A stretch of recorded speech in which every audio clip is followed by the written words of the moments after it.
بسم اللہ الرحمن الرحیم۔ سب سے پہلے میں شکر گزار ہوں کراچی پریس کلب کے صدر، سیکرٹری، باقی آفس بیئرز، گورننگ باڈی اور خاص طور پہ کراچی پریس کلب کے ممبران کا کہ انہوں نے آج یہاں مجھے دعوت دی۔ یہ جگہ میرے لیے نئی ہے، یہ جگہ پاکستان پیپلز پارٹی کے لیے نئی نہیں ہے۔ یہ وہ جگہ ہے جہاں سے سخت ترین ماشاء اللہ میں شہید محترمہ بے نظیر بھٹو نے جمہوریت کی بحالی کے لیے جدوجہد شروع کی۔ یہ وہ جگہ ہے جہاں اس سے بھی پہلے شہید ذوالفقار علی بھٹو ایک آمر کے خلاف جب جدوجہد کر رہے تھے اس آمرانہ حکومت کے خلاف، تب بھی یہ کراچی پریس کلب اور اس کے ممبران شہید ذوالفقار علی بھٹو کے ساتھ تھے۔ ابھی بھی ہماری لیڈرشپ، چاہے چیئرمین بلاول بھٹو زرداری صاحب ہوں، یہاں صدر آصف علی زرداری صاحب ہوں، وہ میڈیا کو اور خاص طور پہ اس پریس کلب کو اس نظر سے دیکھتے ہیں کہ انہیں پتہ ہے کہ یہ جو ریاست کا چوتھا ستون ہے، اس کے بغیر ریاست کو مکمل ہونا اس کا پاسبل نہیں ہے۔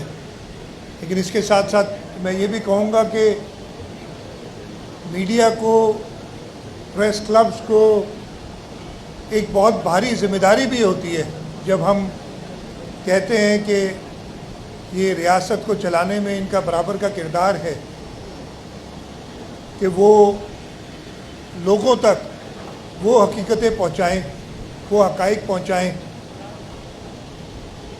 جن سے اس ریاست کی بہتری ہو، اس ملک کی بہتری ہو۔ آپ سب کو پتہ ہے، ہم آج کل کافی بات کرتے ہیں کہ پہلے تو ایک بڑا ہائی سٹینڈرڈ ہوتا تھا صحافت کا، وہ بھی ہے، صحافیوں کے بارے میں کوئی بات نہیں، لیکن اب مسئلہ یہ ہے کہ ہر ایک آدمی جس کے ہاتھ میں ایک موبائل فون ہے، ان قدائر کو جانے بغیر کہ صحافی کہلانے کے لیے آپ کو اپنا کتنا ذمہ دارانہ کردار ادا کرنا ہے، اس کے بغیر ہی وہ صحافی بن جاتا ہے۔ اور ٹیکنالوجی جس کے بہت زیادہ فوائد ہیں، اگر اس کو غلط استعمال کیا جائے تو اس کے نقصان بھی بہت ہوتے ہیں۔ تو وہ نقصان نظر آ رہے ہیں، اور اس میں میرے خیال سے آپ لوگ ہو سکتا ہے میری بات سے متفق نہ ہو، سب سے زیادہ نقصان صحافت کا ہو رہا ہے۔ حکومت یا اداروں کا نہیں ہوتا، سب سے زیادہ نقصان صحافت کا ہوتا ہے، اس لیے کہ لوگوں کو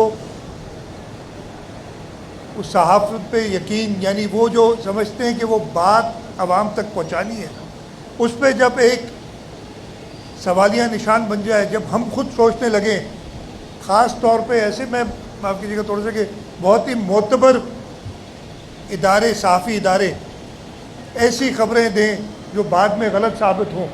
ایک زمانہ تھا، مجھے اچھی طرح یاد ہے، اگر کسی جگہ کوئی خبر دینی پڑتی تھی تو اس کا، ابھی بھی یہ ہوگا میرا خیال ہے، وہ پرنٹ میڈیا میں تو بڑے اس کے مراحل ہوتے تھے، اور جب تک وہ 10-12 مراحل سے گزر کے ایڈیٹوریل بورڈ سے کوئی خبر اپروو نہیں ہوتی تھی، وہ آگے چھپتی نہیں تھی۔ لیکن انفارچونیٹلی اب وہ سوشل میڈیا کے بعد ایون الیکٹرانک میڈیا اور کہیں پرنٹ میڈیا،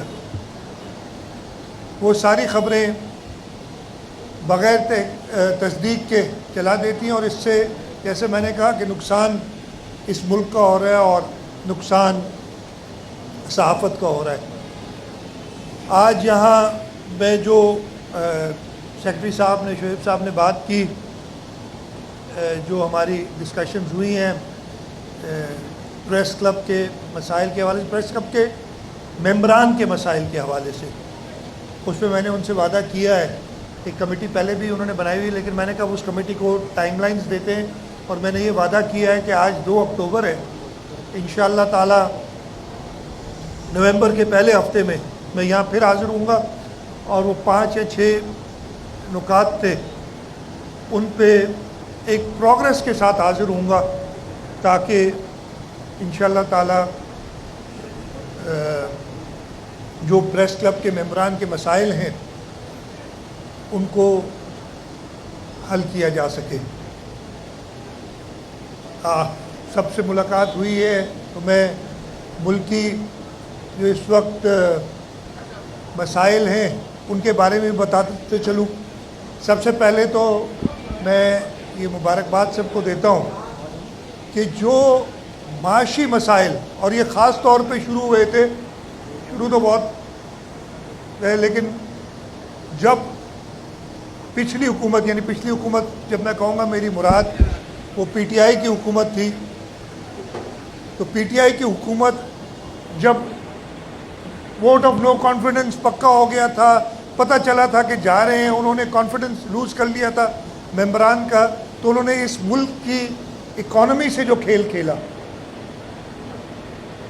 ایسے ڈیسیشنز کر کے گئے.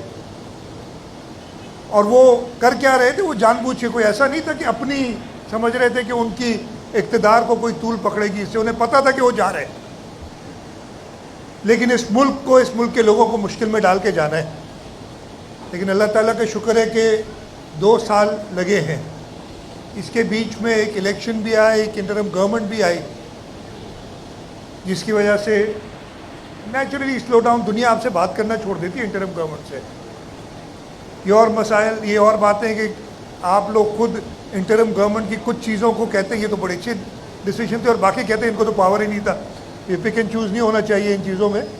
لیکن خیر انٹرم گورنمنٹ کی وجہ سے سلو ڈاؤن ہوا. لیکن اب مجھے پورا یقین ہے کہ ہمارا ملک ان معاشی مشکلات سے نکلا نہیں ہے، لیکن نکلنے کی طرف جا رہا ہے انشاءاللہ. اس کے علاوہ آج کل جو ایک جوڈیشل ریفارمز کی بات چل رہی ہے، میں زیادہ نہیں کہوں گا، میرے خیال سوالات بھی ضرور آپ کریں گے اس کے اوپر، لیکن اس ملک کی تاریخ ہے. آپ یہ نہ سوچیں پچھلے 1 مہینے میں کیا ہوا ہے یا 6 ہفتے میں کیا ہوا ہے. یہ شہید محترمہ بے نظیر بھٹو نے جب 2006 میں چارٹر آف ڈیموکریسی کیا تھا، اس کے اندر یہ ساری چیزیں جو آج بات ہو رہی ہے وہ بڑی واضح طریقے سے لکھی ہوئی ہے. اس کے اندر کانسٹیٹیوشنل کورٹس کی بات ہے، کیسے بنیں گی یہ بھی بات ہے کہ ہر صوبے کی برابر کی نمائندگی ہوگی. اس کے اندر ججز کی سلیکشن کی بھی بات ہے کہ کیسی ہونی چاہیے. یہ بڑی افسوس کی بات ہے کہ جب 2010 میں آئینی ترمیم ہوئی 18ویں، تو باقی پولیٹیکل پارٹیز نے، پاکستان پیپلز پارٹی اس وقت حکومت میں تھی، لیکن ہمارے پاس وہ 2/3 اکثریت نہیں تھی. باقی پولیٹیکل پارٹیز نے اس جو پروگرام جس پہ انہوں نے خود سب نے سگنیچرز کیے تھے،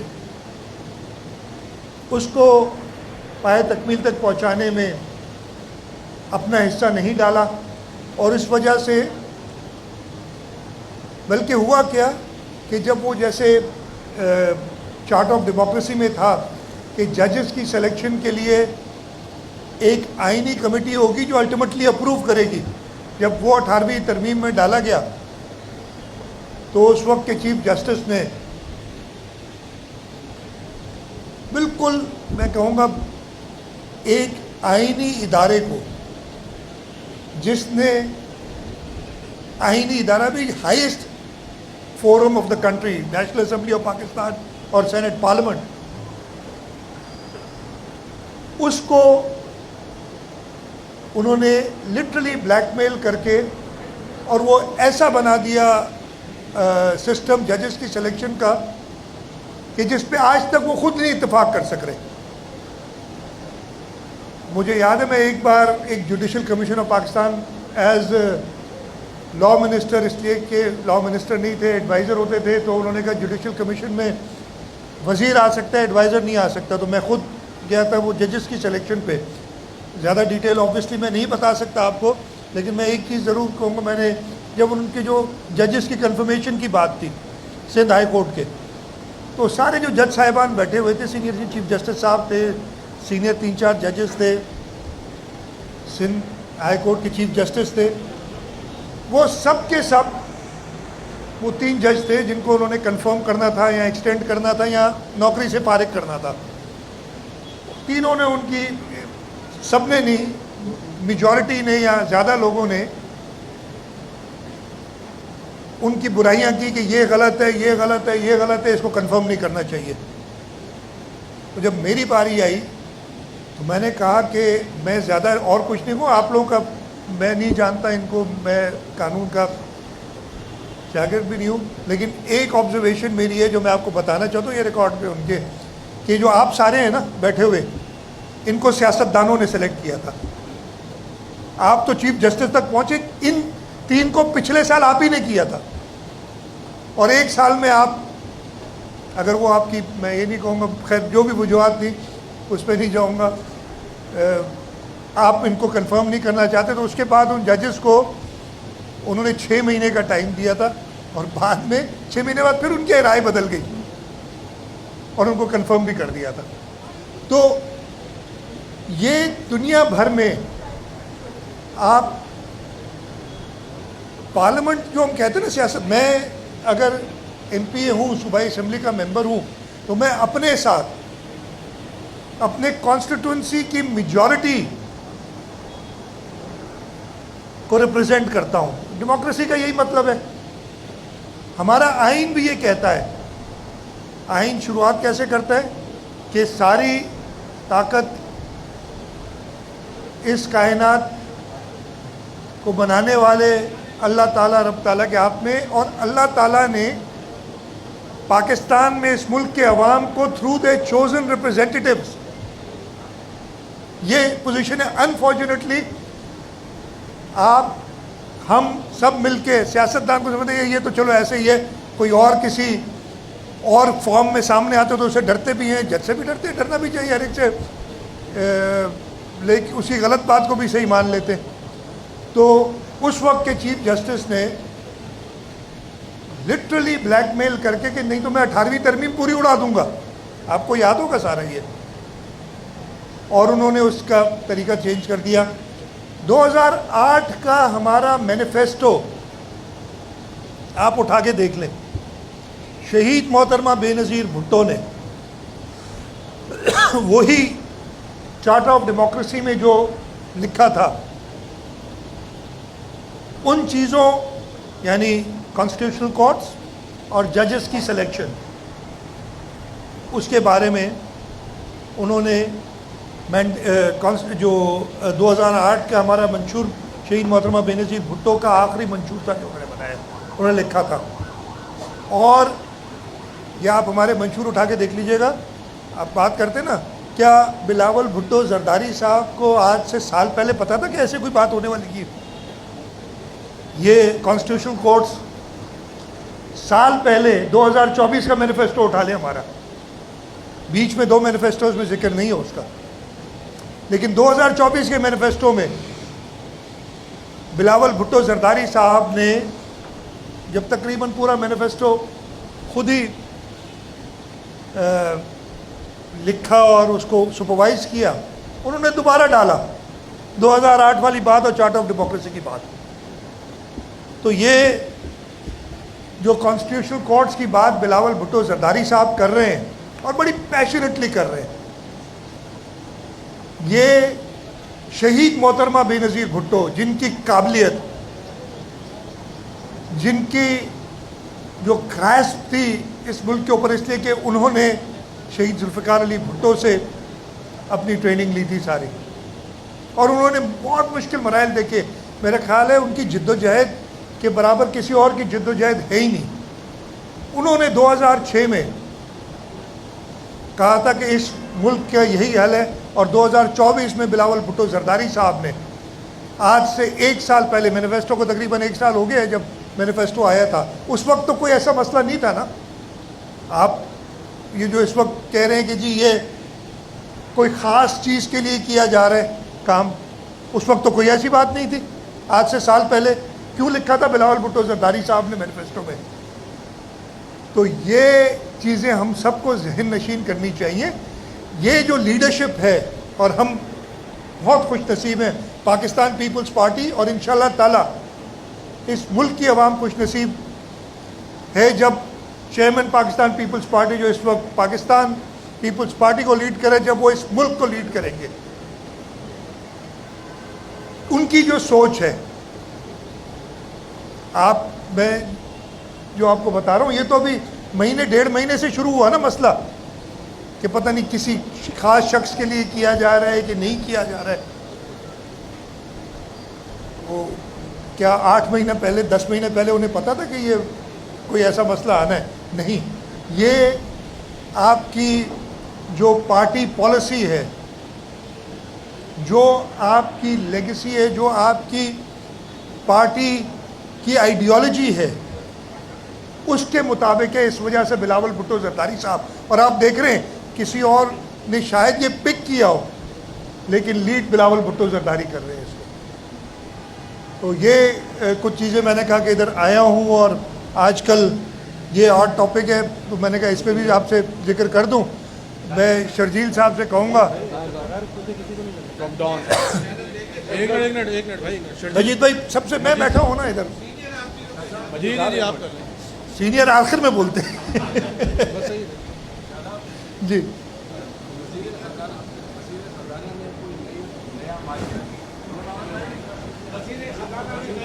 ہاں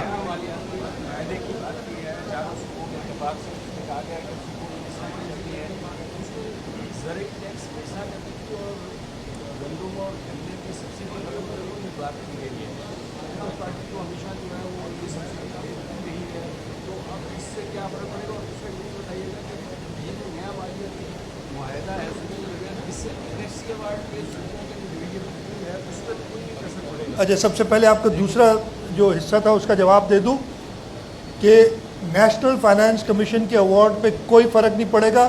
نیشنل فائنانس کمیشن آئین میں لکھا ہے، اب آئین جا کے کوئی بدل دے، جو کہ نہیں. پاکستان پیپلز پارٹی یہ چیز کبھی نہیں ہونے دے گی، اور باقی جماعتیں بھی میرا خیال نہیں ہونے دیں گی. میں کسی کو نہیں کرتا کہ نیشنل فائنانس کمیشن کی ڈسٹریبیوشن ٹورڈز پروونسز بڑھ ہی سکتی ہے، کم نہیں ہو سکتی. اب تو ایک چیز تو ادھر کر لیں.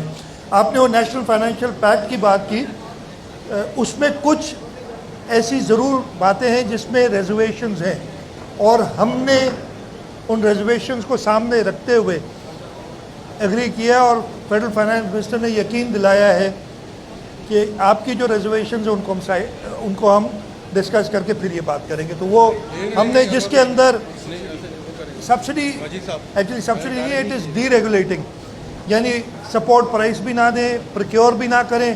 اور ہم نے ان سے کہا ہے، جو بات ہوئی، اور یہ ہم نے رائٹنگ میں کہا ہے، یہ زبانی کلامی بات نہیں ہوئی ہے، کہ جی ملک کے اندر اگر آپ جو اپنی فوڈ سیکیورٹی کا خیال نہیں رکھیں گے تو آپ کو پتہ ہے کیا ہوتا ہے ان ممالک کے ساتھ. تو وہ ہم لوگ بھی، پاکستان پیپلز پارٹی بہت زیادہ اویئر ہے کہ کیا چیز بہتر ہے اس ملک کے لیے اور کیا نہیں، اور ہم انہیں کو سامنے رکھتے ہوئے کرتے کام. مجید صاحب، جی مجید بھائی.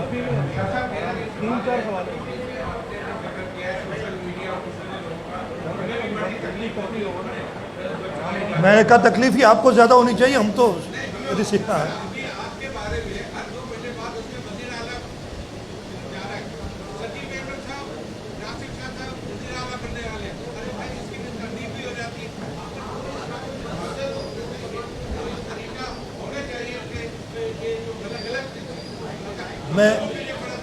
میں کہہ رہا ہوں نا، آپ لوگوں کو امیوز رکھنے کے لیے یہ ساری چیزیں کرنی پڑتی ہیں. آپ لوگ ادھر ادھر پھر اصلی باتوں پہ آ جائیں گے تو نقلی باتیں چلانی پڑتی ہیں کچھ.